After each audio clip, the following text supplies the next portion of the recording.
So the following images show a couple of recent projects that we've done in our office in which the existing stuff of the city, whether it's the natural landscape, an existing building, or even a traditional tabletop, is carefully preserved in its original state. Then the new forms are added in such a way as to complement the existing in unexpected but symbiotic, mutually beneficial ways. How odd is it that even as a Pittsburgh bridge may connect one Allegheny River bank to another, the crossing experience calls attention to the distance between the banks. And isn't it strange that even as a Pittsburgh winter snowfall obscures our view, it throws the city into relief by hiding clutter. So here's another paradox. Only by carefully studying the existing context of Pittsburgh can an architect design new forms for it. We don't create the world as we go along, we respond to it. Form is something we end up with as the final articulation of a deeper logic. Pittsburgh is our stage, and we have the responsibility to direct.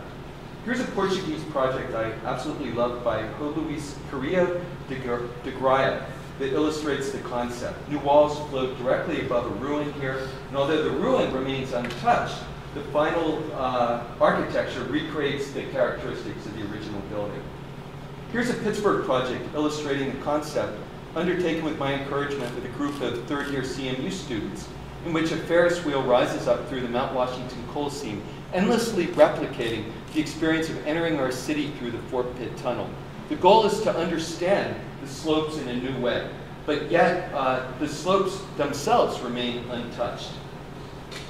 To illustrate the idea of recycling space in LA, we added a small Hollywood house to an existing billboard.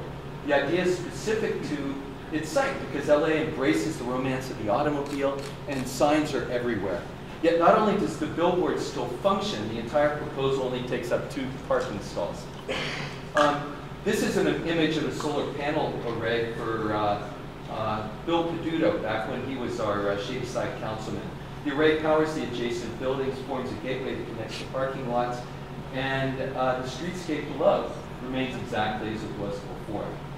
This project brings the concept of a Mount Washington view platform to Butler and reimagines it as an elliptical green roof that hovers above the earth and mirrors the surrounding woods. Visitors can enter the building through the roof, but after plunging through the soil, they expect a cave experience, but instead find themselves bathed in natural light. In this project, designed for a Homewood church on Frankstown Avenue, we added a metal panel vestment along with a mural to an abandoned grocery store, transforming it with a single gesture into a representation of freedom and hope for this troubled neighborhood, which possesses one of the highest crime rates in Pennsylvania. When BD&E was asked by PNC Bank for ideas on how to upgrade their downtown site for the G20, they reached out to Fisher Architecture. And after we learned that one of PNC's express goals was to communicate their respect for the environment, we presented the idea to them of reimagining their logo transformed into plants that would literally grow out of the side of their existing building. And by now everybody knows that Nakashima's famous butterfly jointed tabletops. In fact, this museum owns a wonderful one. Our thought was to reconsider the way the tops touch the ground. So this computer-generated solution, which we later built, adds a futuristic touch to Vince Gillen's beautifully crafted top. This Southside house you may be familiar with, cantilevers 70 feet over the owner's glass factory below, without actually touching it. Here we're putting to use the unused space above the owner's warehouse in this dense urban neighborhood. The radiant heated glass facade communicates the function of the building below, even as it encloses this reimagined form and shack. The idea of preserving the past literally can be put to use at an urban scale as well. Here's my watercolor painting of Frederick Fisher's proposal for a Berlin housing complex, which the old is shown in red, the new in white. The proposal resembles a palimpsest, which is a parchment on which partially erased previously written layers are still visible. And this is an anamorphic projection. It's not until clients enter Marco Cardamone's office that they learn the patterns they've been viewing on the walls are his company's logo.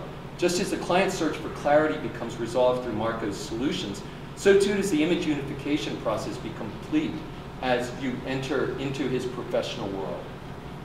This is for Probanik and Probanik. He's a downtown lawyer Our thought was to communicate the indoors to out by screening the existing facade with perforated metal. The effect will be to communicate Mr. Propanic's willingness to speak with everyone. This, you may remember from PKN about a year ago. Here, the human subject becomes our existing condition.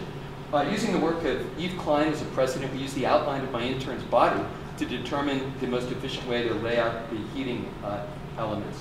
Inez, who worked on the project, is here right now. In this Allegheny River adjacent Morningside house, we exactly preserved the base of this former distillery. Our new addition, which sprouts from the existing like a vase of flowers, responds directly to the characteristics of the site. The new forms and materials are industrial, reinforcing the building's original function. And in this earth shelter project for a North Dakota couple, the prairie is our existing condition. As you can see, we reinterpret and represent the land in various ways that reinforce the building's sense of place. What do all these examples have in common? All have more layers of meaning than immediately meet the eye. Neither the original condition of the design nor the new architecture dominates. They're betwixt and between. This PKN night is like that. We're presenting at the Carnegie, which is a stage where viewers observe art objects brought together from various times and places. That experience alone is multivalent. Yet making things even more interesting, we're in a cafe, a place where people normally talk about the art after experiencing it. And what is the resulting experience? Maybe, just maybe, in these liminal places, the quality of ambiguity that is generated has the possibility to create a fluid situation that frees the viewer from the inflexibility of contemporary life. Here, as at Pechacucha, it may be possible to experience the world afresh and possibly form new connections with others. Thank you.